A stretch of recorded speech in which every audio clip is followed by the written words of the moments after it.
झारखंड की राजनीति तेजी से करवट बदल रही है।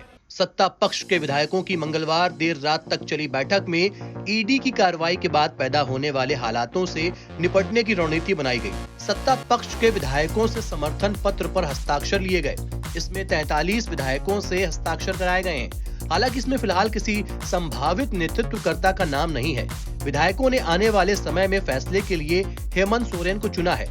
इन सब के बीच चौंकाने वाली बात यह रही कि सीएम हेमंत सोरेन की भाभी और जामा की विधायक सीता सोरेन बैठक से दूर रहीं।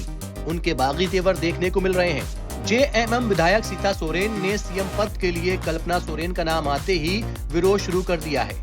उन्होंने कहा है कि वो बैठक में नहीं गई, बुधवार को भी बैठक में नहीं जाएंगी। उन्होंने कहा, मैं बड़ी बहू हूँ, हक मेरा है, कल्पना का विरोध करूंगी।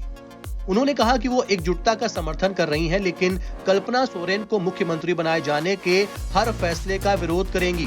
सीता सोरेन ने कहा कि हमेशा से उन्हें ही त्याग करने को कहा जाता है। हेमंत सोरेन जब मुख्यमंत्री बने तो उसे स्वीकार कर लिया, लेकिन कल्पना सोरेन को किसी तरह स्वीकार नहीं करूंगी। उन्होंने कहा कि जेएमएम को खड़ा करने में बाबा यानी शिबू सोरेन के साथ उनके दिवंगत पति दुर्गा सोरेन ने मिलकर काम किया था। वो हमेशा बाबा के साथ रहे। पति के निधन के बाद अपनी छोटी बेटियों को पालने में कितनी तकलीफ सही है, ये वो ही जानती हैं। इसलिए अब त्याग करने का कोई इरादा नहीं है। सीता सोरेन ने आगे कहा कि 3 बार की विधायक रहने के बावजूद पार्टी ने उन्हें सम्मान के तौर पर कुछ नहीं दिया। इसके बावजूद वो पार्टी में रहकर सभी निर्देशों का पालन करती रहीं। अगर इस तरह का कोई फैसला लिया जाता है तो उन्हें मंजूर नहीं होगा। उन्होंने कहा कि हेमंत सोरेन को अपनी भतीजी के बारे में भी सोचना चाहिए। इससे पहले सीएम हेमंत सोरेन की पत्नी कल्पना सोरेन पहली बार किसी राजनीतिक बैठक में मंगलवार को शामिल हुई। सत्ता पक्ष के विधायकों की हुई बैठक में कल्पना सोरेन के शामिल होने की तस्वीर सामने आते ही सियासी पारा चढ़ गया।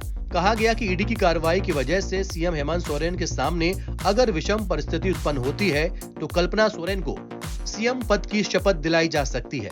उधर कांग्रेस की ओर से साफ किया गया है कि हर फैसले के लिए सीएम हेमंत सोरेन को अधिकृत किया गया है।